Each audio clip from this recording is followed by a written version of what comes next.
Oi, oi! Eu sou a Nathalie Delarusse, sou produtora cultural e esse é o curso de produção de shows e eventos musicais. No encontro anterior, o tema foi a divulgação. Fiz um panorama das dificuldades que produtores de eventos de antigamente encontraram pela frente e, mesmo assim, conseguiram divulgar bem os seus eventos. Falei sobre a figura central do assessor de imprensa, citei trechos de diversos livros com dicas sobre como fazer a promoção, publicidade e divulgação do seu evento ou show de forma funcional e falei principalmente sobre a importância de entender quem é o seu público-alvo. O tema de hoje é Logística, parte 1. Logística é um tema muito extenso e com muitos detalhes, por essa razão eu optei por fazer 2 aulas a respeito. Alguns temas que eu vou tratar nesses 2 encontros acabam se cruzando ou complementando os temas que eu vou tratar no encontro 12, que é sobre serviço receptivo. E eu vou começar lendo um trecho do livro Produção Executiva, Logística de Shows e Eventos Artísticos, escrito pela professora doutora Isaíra Maria Garcia de Oliveira, que tem informações muito boas sobre conceitos de produção e logística. Começando com a aplicação na área de shows e eventos artísticos, é importante dizer que a logística e a produção são parte invisível dos eventos, ou seja, eles se tornam visíveis somente no momento em que ocorrer um problema. Eles permitem, de um modo geral, que o público, o cliente ou o patrocinador tenham suas expectativas atingidas ou superadas. A palavra logística vem do termo grego logos, que significa discurso, razão, racionalidade, linguagem e frase. E mais especificamente, a palavra grega logísticos, que significa bom de cálculo, ou seja, é a arte de calcular, em especial ligada à área de contabilidade e organização financeira. Outra origem atribuída à palavra logística diz respeito ao verbo francês loger, que significa alojar ou acolher. Muitos historiadores afirmam que o termo foi utilizado para descrever algumas ações ligadas à movimentação militar durante as longas guerras do passado. Hoje em dia, a sua acepção descreve a gestão do fluxo de materiais em uma organização desde a matéria-prima até os produtos acabados. Atualmente, o termo logística se transformou em uma grande área de gestão que se responsabiliza pelo setor de movimentação dos recursos, sejam humanos, financeiros ou econômicos, materiais. Também cuida da área de equipamentos e gestão das informações de uma empresa. Podemos então dizer que a logística é a visão organizacional dentro da produção artística. Em produção cultural, logística, todo o processo pode ser classificado da seguinte forma: para cada tipo de evento artístico, cálculo; para cada tipo de público, planejamento; para cada tipo de espaço, operação; para cada tipo de equipe, estratégia. Não importa o tamanho do espetáculo ou do evento cultural, ele será complexo e precisa de atenção em todos os detalhes. O produtor que escolher essa área para se especializar cuidará da administração do evento cultural. Ele deverá aprimorar o desempenho organizacional das empresas ligadas à área cultural, avaliar projetos, pensar no transporte, armazenamento, compras, distribuição e entrega de produtos e pessoas de forma econômica, rápida e segura. O produtor fará os procedimentos de compra, identificará os fornecedores, negociará e estabelecerá as formas de entrega e ainda determinará o meio de transporte a ser utilizado, ferroviário, rodoviário, aeroviário ou outro tipo alternativo. Para tudo isso, utilizará ferramentas como cronograma e checklist, por exemplo. E complementando essas informações do livro da Isaíra, eu costumo dizer que quando da organização do evento, é necessário vê-lo como um todo e pensar em diversas etapas que constituem a logística. Portanto, são considerados itens de logística na produção de um evento, vistos em caso de profissionais estrangeiros, passagens aéreas, transporte terrestre, transporte de backline, hospedagem e alimentação. Você percebe que esses 6 itens que eu elenquei se complementam? Sem eles, não tem evento. A boa integração entre cada um deles é primordial para que tudo ocorra da melhor forma, mas ao mesmo tempo são pontos extremamente sensíveis na organização de um evento. Detalhando um pouco mais cada um deles, vistos. Se o evento envolver artistas, palestrantes ou esportistas estrangeiros, a preocupação com vistos precisa existir e ser levada muito a sério. É necessário o auxílio de um advogado especialista nessa área e, em alguns casos específicos, é necessário que um despachante atue conjuntamente com o advogado. A princípio, quando eu comecei a trabalhar com produção, um visto classificação Vitem 3 para artistas e desportistas levava em média 21 dias para ser deferido. Ou seja, eu sempre pensava em começar o processo todo ao menos 2 meses antes do evento, pois eram trâmites extremamente burocráticos. Era necessário primeiramente confeccionar uma procuração bilíngue chamada Power of Attorney, também conhecida pela sigla POA, entre um advogado e cada um dos estrangeiros que viria na comitiva para o evento. Essa procuração tinha que ser enviada fisicamente de forma expressa para o país de origem de cada integrante da comitiva. Aí eles tinham que mandar notarizar, que é como reconhecer a firma, e consularizar essa procuração. E também preencher um formulário para o agendamento que precisava ter uma foto colada nele. Se não tivesse consulado na cidade do integrante da comitiva, ele teria que enviar o passaporte dele via correio para o consulado, para o visto ser aplicado e o passaporte devolvido para ele também por correio. Imagina o trabalho que isso dava. Por isso era tão importante poder contar com um despachante que auxiliasse nesses trâmites. Para ilustrar um pouco sobre como era isso quando eu comecei a trabalhar como assistente de produção, a primeira demanda que eu tinha era cuidar das contratações estrangeiras para um festival. Eu não fazia a menor ideia de como era a questão dos vistos para artistas, meu chefe na época estava sempre na estrada com outras produções, mas me colocou em contato com uma advogada que fazia esse serviço. Ela foi solícita, me explicou mais ou menos como as coisas eram, fui seguindo as instruções dela e os trâmites foram caminhando. Mas uma coisa que eu estranhei e não entendi porque era da forma que estavam me apresentando foi: por que os artistas só podiam ir no consulado ter seus passaportes visados na véspera do embarque? E se desse alguma coisa errada? E se o visto fosse negado por algum motivo? Não ia ter tempo hábil para substituir o artista no festival. Eu achei que era algo padrão, que o visto só podia sair na véspera. Aí eu comecei a pesquisar, conversei com outros produtores e entendi que aquela advogada específica sempre deixava tudo para a última hora. E nisso, muitos empresários de artistas estrangeiros ficavam muito estressados, pois os artistas estavam lá à disposição a semana toda e ficavam chateados de terem que cuidar do visto menos de 24 horas antes do voo sair. Tanta coisa podia dar errado. Aí no ano seguinte eu trabalhava em outra produtora, a gente ia produzir um festival com muitos artistas estrangeiros e o chefe deixou claro que não queria trabalhar mais com aquela advogada, pois todo mundo ficava estressado se as bandas iam conseguir o visto, se iam chegar e tal. Aí um produtor que trabalhava na equipe disse que no prédio onde ele tinha um escritório que trabalhava com vistos de artistas, que as advogadas trabalhavam com artistas muito grandes e famosos e que a gente devia até lá conhecer. Fui com ele, as advogadas nos atenderam bem, passaram um orçamento baseado na quantidade de vistos, o chefe concordou, beleza. Fui encarregada de coletar todas as informações e documentos dos artistas e passar para elas. Uma única equipe que vinha tinha 30 integrantes vindo de várias partes dos Estados Unidos. Era muita gente, muitos tinham dúvidas que eu não sabia responder, pois eu não era advogada, e eles não faziam alguns procedimentos que a advogada anterior fazia, então comecei a encaminhar minhas dúvidas para elas, que nunca respondiam nada. Os gringos começaram a ficar chateados por não terem respostas, me cobravam, eu cobrava as advogadas. Um dia eu cansei, cobrei elas com o chefe em cópia, e elas responderam para ele, sem que eu tivesse em cópia, mas copiando toda a equipe, dizendo que eu era, segundo palavras delas, louca. Então assim, de que adianta a pessoa só saber trabalhar com artistas que têm equipes enormes, onde cada integrante tem uma função específica, e tratar mal quem trabalha com artistas menores, que tem que se virar sozinhos? O dinheiro que elas cobraram do meu chefe por cada integrante de cada comitiva foi exatamente o mesmo dinheiro que elas cobraram para trazer um artista que coloca 50 mil pessoas dentro de um estádio. Cuidar de visto para o Paul McCartney é fácil, ele com certeza tem mais de um produtor só para cuidar desse assunto. Difícil é cuidar de visto para algum músico idoso do interior dos Estados Unidos que não usa smartphone e não tem consulado na cidade dele. Mas felizmente em 2018 houveram mudanças que facilitaram bastante o processo. Surgiu uma modalidade de visto chamada VIVIS, que é o Visitor Visa ou visto de visitante. O escopo desse visto prevê que visitantes estão limitados a 90 dias em cada entrada no Brasil, podendo somar 180 dias ao todo. Sendo um visitante, a pessoa pode viajar a turismo, negócios, trânsito, atividades artísticas, atividades esportivas, como jornalista ou profissional de mídia e integrante de tripulação aérea ou navio. Para negócios, são permitidos encontros de negócios, feiras, eventos, visitas de prospecção a clientes, compradores ou parceiros comerciais, auditoria, consultoria, além de permitir o ingresso do artista para a realização de shows remunerados. A melhor parte disso é que essa modalidade é um e-visa, ou seja, um visto eletrônico. No processo, passou a ser obrigatório o registro do contrato com os artistas estrangeiros na Coordenação Geral de Imigração, CGIG, do Ministério do Trabalho.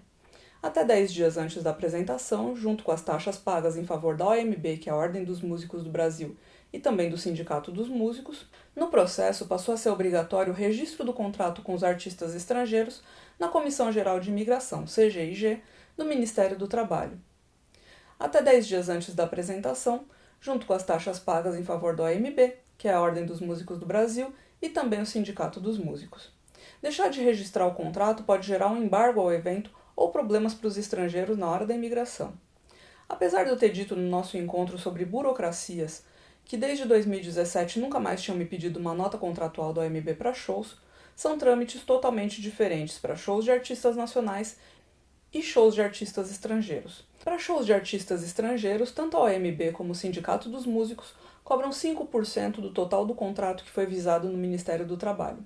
Produtoras responsáveis por mega eventos costumam tentar entrar com liminares contra esse pagamento sob a mesma justificativa que músicos nacionais entravam com liminares contra a OMB, alegando que a cobrança da taxa prevista no artigo 53 da Lei nº 3.857 de 60, no percentual total de 10% do valor do contrato, alegando que a cobrança da taxa prevista no artigo 53 da Lei 3857 de 60, no percentual total de 10% do valor do contrato em nome da Ordem dos Músicos do Brasil, OMB, e do sindicato local, ou seja, 5% para cada, em relação aos artistas internacionais contratados para a realização de shows e espetáculos, afronta o direito à livre expressão da atividade intelectual, artística e de comunicação, bem como o direito ao livre exercício de qualquer trabalho, ofício ou profissão, atendidas as qualificações profissionais que a lei vier a estabelecer. Isso é o que prevê o artigo 5º, incisos 9º e 13º da Constituição Federal. E que o policiamento administrativo realizado por conselho somente se justifica quando a atividade a ser fiscalizada é potencialmente lesiva à sociedade, por exemplo, direito, medicina, enfermagem, química, o que não ocorre no caso de apresentações musicais. Ademais, os músicos estrangeiros de passagem pelo país não integram a base sindical local. E finalizando, fundamentos do RE 795467, processo submetido à sistemática de repercussão geral no Supremo Tribunal Federal, tema 738, no qual a própria inscrição e o consequente pagamento de anuidades para o exercício da profissão à Ordem dos Músicos foi considerada inconstitucional. Eu, infelizmente, não tenho conhecimento dos números relacionados a quantas liminares são deferidas e quantas são indeferidas a cada ano. Procurei bastante e não encontrei, mas gostaria muito de saber. Agora, falando sobre transporte, assim, esse é um item muito delicado que costuma dar muito problema, por maior que sejam os cuidados que você toma. A gente considera inicialmente o transporte aéreo, pois o artista que vem de outro país ou outro estado precisa primeiramente chegar até aqui. E também o transporte terrestre, não só para que os artistas que venham ou vão para outras cidades, mas também para os artistas que chegam em transporte aéreo e precisam ir do aeroporto ao hotel, à casa de shows, às emissoras de rádio, etc. Então, sobre as aéreas.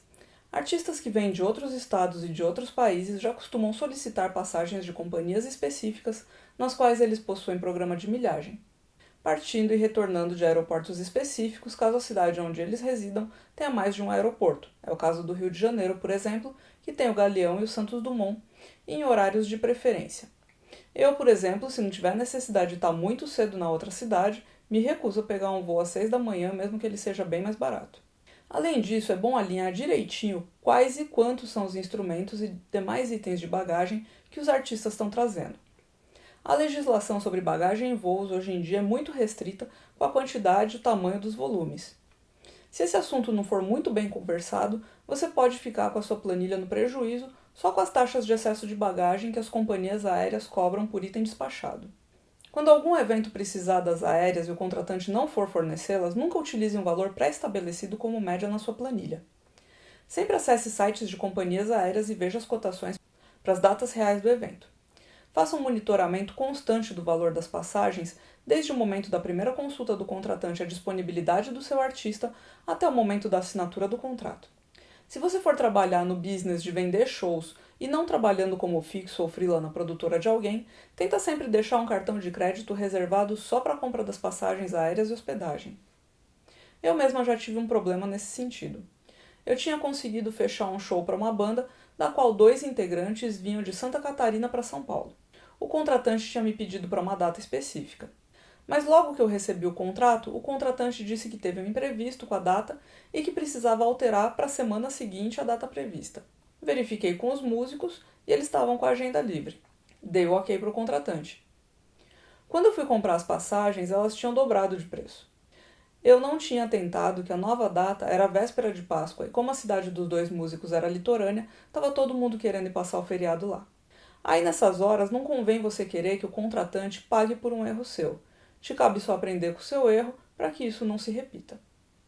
Considerando artistas estrangeiros, muitos deles se recusam a vir para o Brasil com passagens na classe econômica da aeronave, que em inglês é chamada de coach, e exigem vir na classe executiva, que em inglês é chamada de business. Alguns têm motivos bem plausíveis para isso, como por exemplo pessoas muito altas ou gordas. Quem já viajou de avião na classe econômica sabe bem como é desconfortável até para quem tem estatura mediana, então há de se ter empatia com relação a esse assunto. Mas às vezes acontece de o orçamento ser muito apertado se o evento que você estiver produzindo for na alta temporada. Aí os preços das aéreas vão estar exorbitantes. Se você conversar bem direitinho com o empresário do artista e contar que o orçamento está apertado, mas que o artista vai ser muito bem recebido, que os shows vão ser um sucesso, que ele vai ficar num hotel de excelente qualidade, talvez você consiga que ele aceite vir na econômica. Ou então que você pagando uma passagem econômica e mais uma diferencinha que ainda fique abaixo do preço da executiva, o artista use algum programa de milhagem dele para ter um upgrade na passagem por conta própria. Não é comum acontecer, mas eu já vi casos em que deu certo. Uma coisa que eu detalho melhor no encontro sobre serviço receptivo são os atrasos em voos e os voos perdidos por artistas. Eu comento com mais detalhes sobre um artista que perdeu o voo dos Estados Unidos para o Rio de Janeiro, que chegaria às 7 da manhã, e que o voo que ele pegou mais tarde, que chegaria às 17 horas no mesmo dia, atrasou e só chegaria então no dia seguinte às 20 horas. Detalhe, o show dele era à meia-noite. Então imagina só, um voo internacional que chega às 20 horas no Galeão, até pousar, o pessoal desembarcar, pegar a bagagem, passar na imigração, com muita sorte já seria 21 horas. Trânsito de sexta-noite no Rio de Janeiro, do Galeão para Copacabana, já seriam 22 horas. A artista troca de roupa, come alguma coisa muito rápida e tem que sair correndo às 23 horas.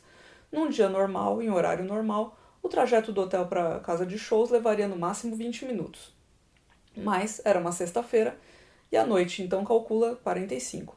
Pensa na tensão de conseguir chegar na casa de show 15 minutos antes do show começar. Nesse caso específico, quando a gente soube que ele chegaria tão em cima da hora, a gente manteve a passagem de som da forma que estava prevista, a equipe dele testou tudo e deixou tudo pronto para o momento que ele chegasse só pisar no palco e cantar. Mas enquanto você não chega, o nível de estresse bate forte. Cada farol fechado é um tormento. No fim deu tudo certo, mas e se não desse? Esse é o tipo de coisa sobre a qual você não tem controle. Quem podia imaginar que além de perder voo, o outro voo atrasaria tanto? E aproveitando esse gancho para falar sobre vans, qualquer grupo que tenha mais de 3 integrantes precisa obrigatoriamente de uma van. Em alguns casos, você vai precisar de uma van para a equipe e uma van para a banda, ou uma van para a banda e um carro executivo para o artista. Tenha sempre uma lista com mais de 3 fornecedores de serviço de transporte e, se possível, elabore uma planilha com as origens e destinos que você mais costuma utilizar. Peça para o fornecedor preencher a sua planilha com custos de ida e volta dos traslados toda vez que tiver aumento no preço dos combustíveis. Assim, você tem sempre uma estimativa à mão quando precisar enviar alguma proposta em cima da hora. Se certifique sempre que a van tenha bancos reclináveis, ar-condicionado, que tenha bom espaço entre os assentos e que tenha bom espaço para o armazenamento de bagagem e instrumentos musicais. Se a banda vem com uma comitiva numerosa e trazendo muito equipamento, é interessante contar também com uma Fiorino ou um furgão de carga. Não só para que os integrantes possam ficar mais confortáveis, mas também para que a carga e a descarga de equipamento seja otimizada. Se houver a necessidade de locação de backline para o show, geralmente a empresa onde você vai locar já tem motoristas cadastrados para fazer a entrega e a retirada desse equipamento. Na maioria das vezes, esse tipo de transporte não é algo com que você precise se preocupar muito, apenas dar aquela atenção de especificar direitinho os horários de carga e descarga do equipamento, com indicação de doca e contatos do responsável por receber e devolver o equipamento. Considerando produções em São Paulo capital, sempre vai se correr um grande risco com transporte terrestre por conta do trânsito. No encontro sobre serviço receptivo, eu conto também com detalhes o caso de uma banda que chegou no aeroporto de Guarulhos às 7 da manhã e demorou 3 horas e meia para chegar no hotel no Morumbi. Naquele dia tinha greve dos metroviários e todo mundo que tinha carro em São Paulo estava usando eles na rua. Eu mesma já demorei 3 horas e meia para ir de São Bernardo do Campo até uma casa de show na Marginal Pinheiros, de carro, num dia de muita chuva, e quase perdi de ver o show de abertura da apresentação que eu estava indo ver. Em um dia normal, eu não teria levado mais do que 1 hora.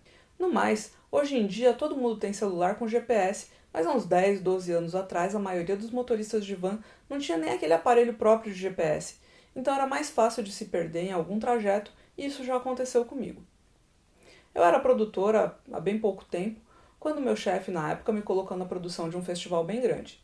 Com muitas demandas de trabalho, lembra, né, que antes disso eu não sabia que a profissão de produtor de eventos existia? Então, no caso, um dos artistas norte-americanos que vinha para o festival era um dos meus 5 maiores ídolos da vida.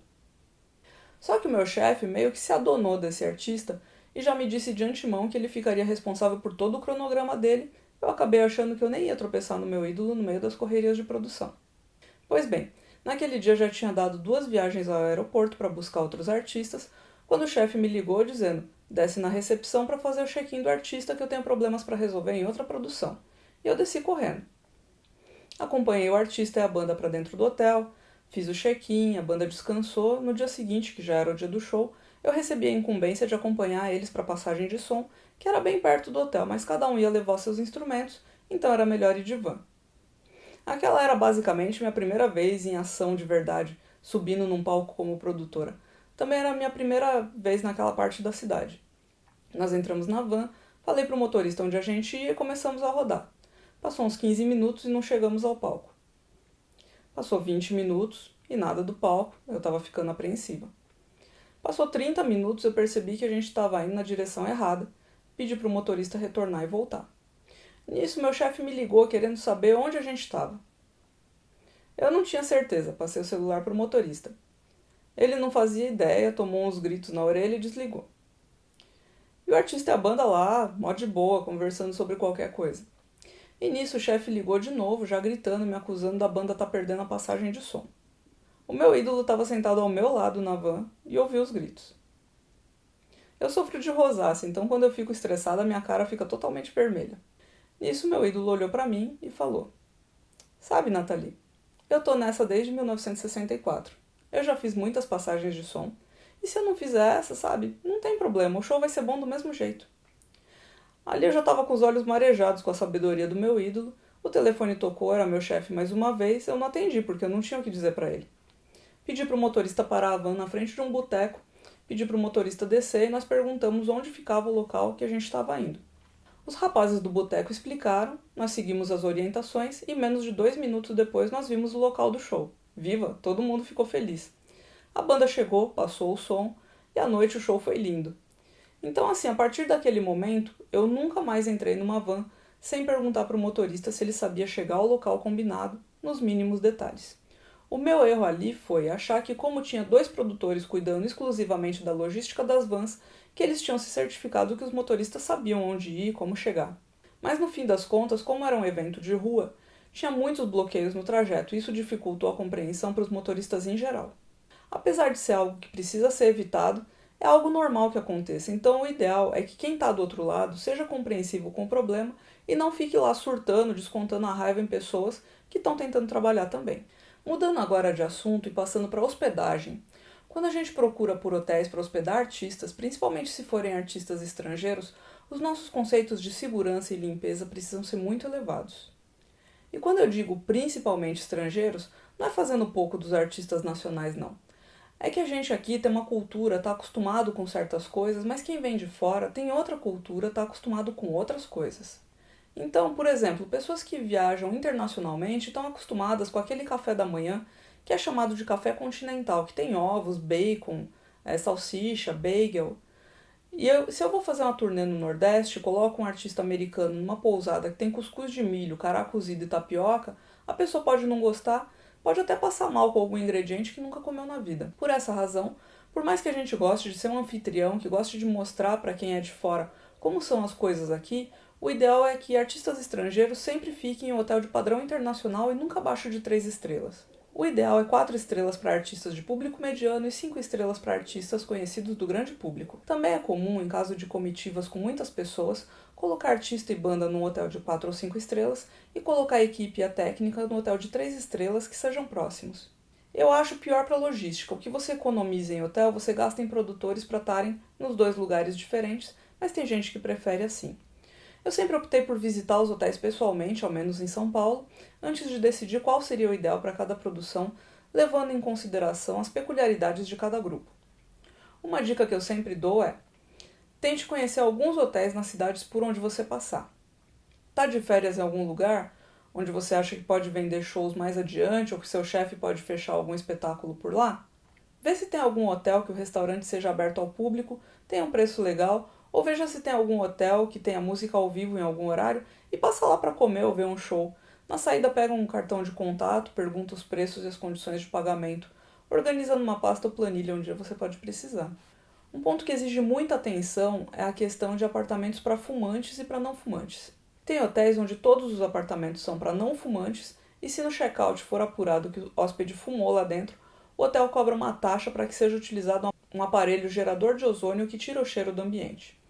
Parece surreal, mas tem pelo menos um hotel em São Paulo que eu visitei há alguns anos e me mostrou inclusive o documento que os hóspedes assinam no check-in dizendo que estão cientes disso. Um outro ponto que exige muita atenção, inclusive empatia, é a questão da acessibilidade. Eu já trabalhei com artista cadeirante e com artista que tinha visão parcial. Nesse caso, é de extrema importância verificar se as dependências comuns do hotel são realmente acessíveis. Eu estou falando de rampas de acesso, elevadores, botões, interruptores na altura correta para pessoas cadeirantes ou com nanismo, pisos táteis e indicações em braille para quem é deficiente visual.